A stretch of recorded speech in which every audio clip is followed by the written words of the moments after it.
Hello everyone and welcome to this explainer. Today we're putting away the geopolitical maps.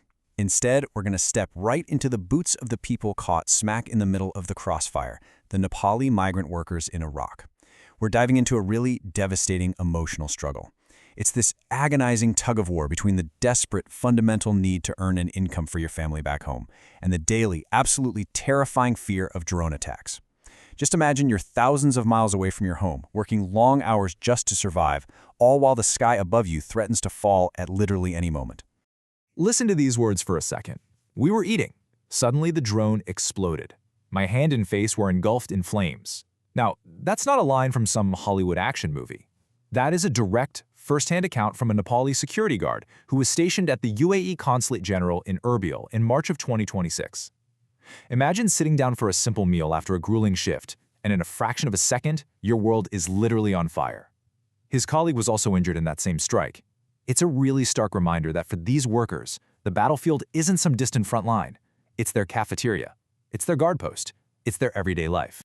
And you know, this chaos, it can erupt in an instant. Just weeks before that consulate attack, 120 Nepali workers stationed at the Erbil International Airport were just going about their daily routines, nothing unusual. Then, suddenly, the skies were swarming with drones. There were no early warning sirens going off. As one worker, Indra Gurung, recalled, a massive stampede just instantly erupted inside the terminal. These workers, along with hundreds of other people, were evacuated with literally nothing but the clothes on their backs. Imagine the sheer panic of having to sprint for your life, leaving behind everything you own, in a country thousands of miles from your family. Section 1. The price of a dream. So, you might be asking yourself, if the danger is really this severe, why on earth step into a war zone in the first place? Well, it comes down to the sheer scale of the necessity. Right now, there are approximately 30,000 Nepalese working all across Iraq. They are, quite frankly, the invisible backbone of the infrastructure out there. They're working as security guards protecting high-profile diplomatic compounds, staff keeping the international airports running, logistics workers at military base camps, and hospitality staff. That is a massive amount of human capital sitting directly in harm's way. The reality is, these workers are caught in a ruthless cycle, and it almost always starts with step 1, debt. To even secure these jobs in the first place, workers have to take out massive high-interest loans just to pay off the recruitment agencies. Then, for step 2, they take positions in areas like the Kurdistan region, which, historically speaking, were actually considered much safer than the rest of Iraq. Finally, step 3. They endure the massive distance and the grueling work just to send their earnings back home to support their families in Nepal. They are literally trading their physical safety to ensure their families don't starve. Section 2. A nation's economy at risk. Now, obviously, this is a profound story about individual survival, but zoom out for a second, because it's also a story about an impending macroeconomic crisis. The fate of these workers is inextricably linked to the survival of Nepal itself. Get this, over a quarter, 26% of Nepal's entire gross domestic product comes purely from remittances. That's the money sent home by these migrant workers. Nepal is actually one of the most remittance-dependent nations on the entire planet. So the money these workers are risking their lives for in places like Iraq, it isn't buying extra luxuries. It is the fundamental lifeblood keeping the Nepalese economy afloat. And if we narrow that down a bit, a staggering 41% of those critical remittance inflows to Nepal originate from just 15 countries in the Middle East, with Iraq being a highly significant contributor to that pot. So if the conflict in West Asia continues to escalate and these workers are forced to stop working or evacuate entirely, that 41% pipeline gets pinched, or worse, it gets completely severed.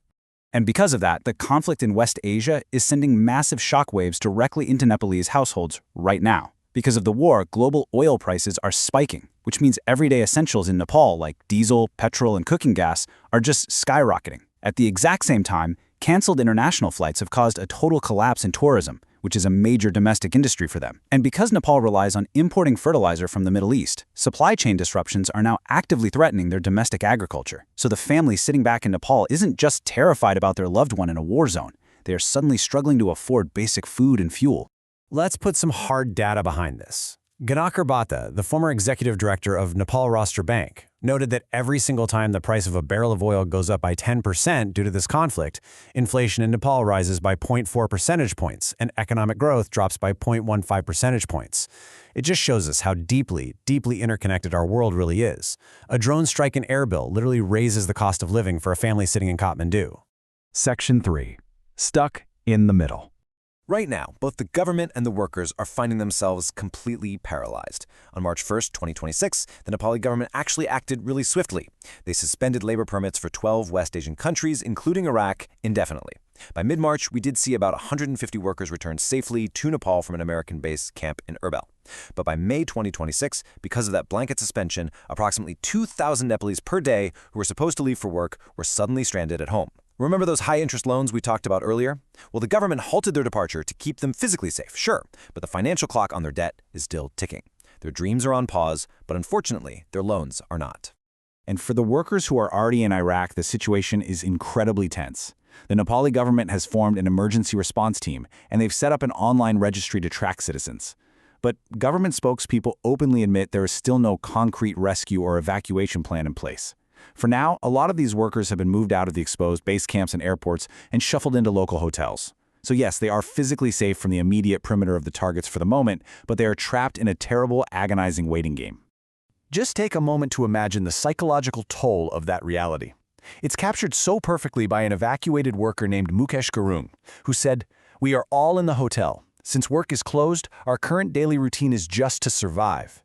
Can you imagine that mental strain? You are thousands of miles from your family. You're sitting in a cramped hotel room while the sky outside literally buzzes with threats.